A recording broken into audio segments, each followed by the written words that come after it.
what we're going through with the coronavirus response and the lockdowns and the maskings and the closures and the end of jobs and the end of school and the handouts and all of it, the self-isolation, all of it is tantamount to torture according to Amnesty International's own definition and categories of what counts towards coercive or torturous treatment towards prisoners of war. And in this current paradigm that we're living under with this supposed global pandemic, I believe what they are doing is capitalizing on that psychology that they understand about the doctor-patient relationship.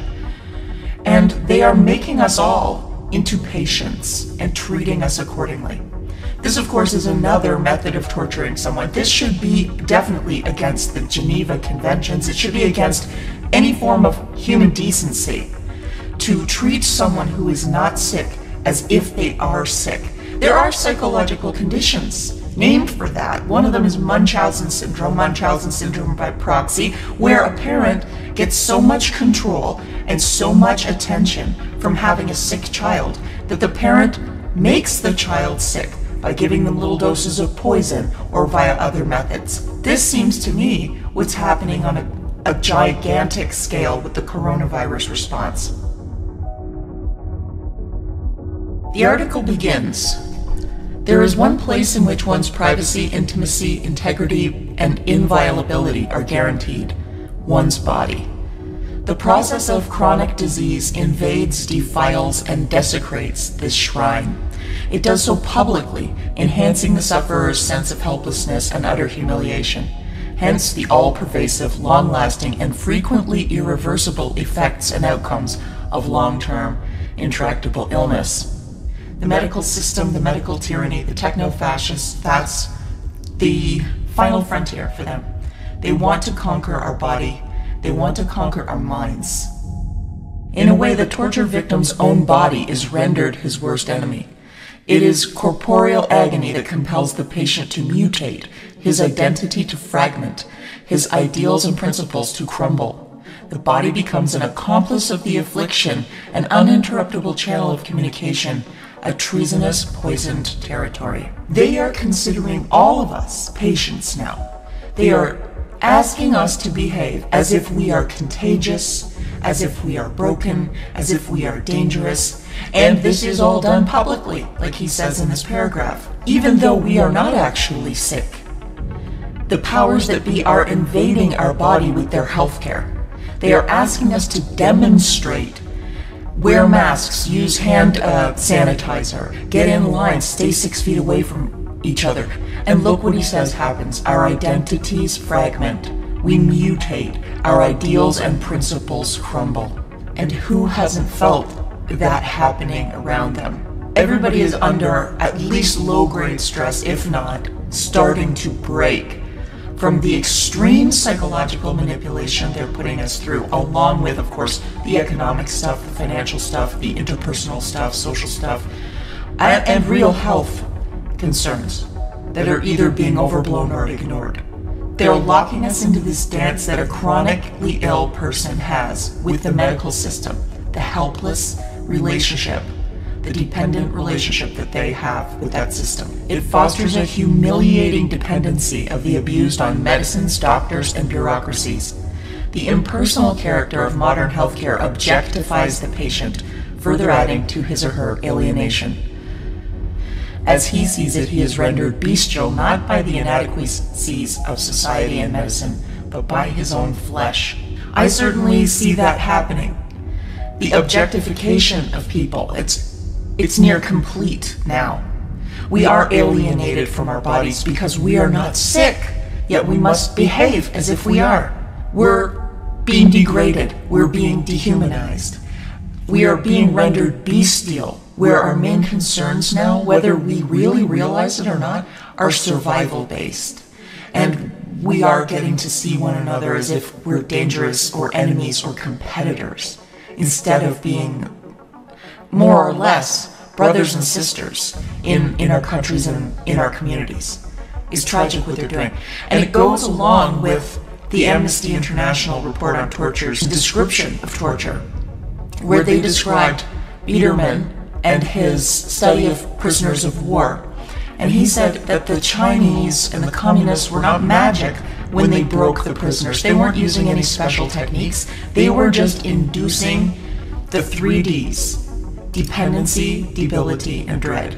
Can you see that in the coronavirus response? Can you see that in a chronically ill patient? Their dependency on the doctors. Let's continue reading Sam Vaknin's article. Illness robs the patient of the most basic modes of relating to reality and thus is the equivalent of cognitive death. Space and time are warped by sleep deprivation. The self-I is shattered. The chronically sick have nothing familiar to hold on to. Family, home, personal belongings, loved ones, language, name. Gradually, they lose their mental resilience and sense of freedom. They feel alien, unable to communicate, relate, attach, or empathize with others. Terminal or debilitating illness splinters early childhood grandiose narcissistic fantasies of uniqueness, omnipotence, invulnerability, and impenetrability. But it enhances the fantasy of merger with an idealized and omnipotent, though not benign, other, the medical doctor, often the inflictor of agony. And there we have Dr. Fauci, here we have some experiments from Dr. Mengele, and here we have families trying to cope with the fact that they've got their elderly loved ones locked up in nursing homes where they can't even visit them, can't help them through their illnesses, can't help them through anything with dignity. These COVID response officials are doing exactly what the medical system would do to a chronically ill patient. They are hooking us in so that their worldview is the dominant one. They are scaring us that if we don't behave and we don't listen to them, then things will get worse. They make us complicit. They make us participate in the torture. Because we're scared, because this is about our health, because we feel like we don't have enough knowledge. So they break down our ability to take care of ourselves, to continue. Chronic disease has no cutoff date. The sounds, the voices, the smells, the sensations reverberate long after each episode is ended, both in nightmares and in waking moments. The patient's ability to trust the rationality and benevolence of the world has been irrevocably undermined. Social institutions are perceived as precariously poised on the verge of an ominous Kafkaesque mutation.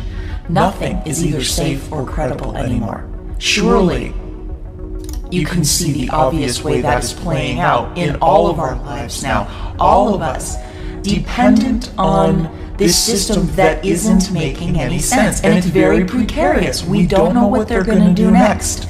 In the case of a chronically ill patient, they don't know if their body is going to take a turn for the worse suddenly, if changing a medicine will hurt them. But they have to do what the doctors say, not only because they are accustomed to depending on experts, but because there's not another alternative in our society. They've literally cut off other routes. We can sort of use some natural remedies, but they vilify that in the mainstream media and in the quote-unquote mainstream science. In Canada, you can't choose to go to a private clinic unless you leave the country. You can't get around their prescriptions, their idea of what is the right course of action for you. And think of the COVID response. 15 days at first, then 30 days, just a little longer, just wear a mask. This might last for years. This is the new normal. They let us into big box stores, but they don't let us into small family restaurants or bakeries or hardware stores. They are releasing prisoners, dangerous prisoners, out into the streets, but they are arresting people who are not complicit with the medical tyranny, who simply don't want to wear a mask, who simply don't want to use hand sanitizer, who simply state out loud that they don't believe the numbers. They don't believe this is a dangerous pandemic.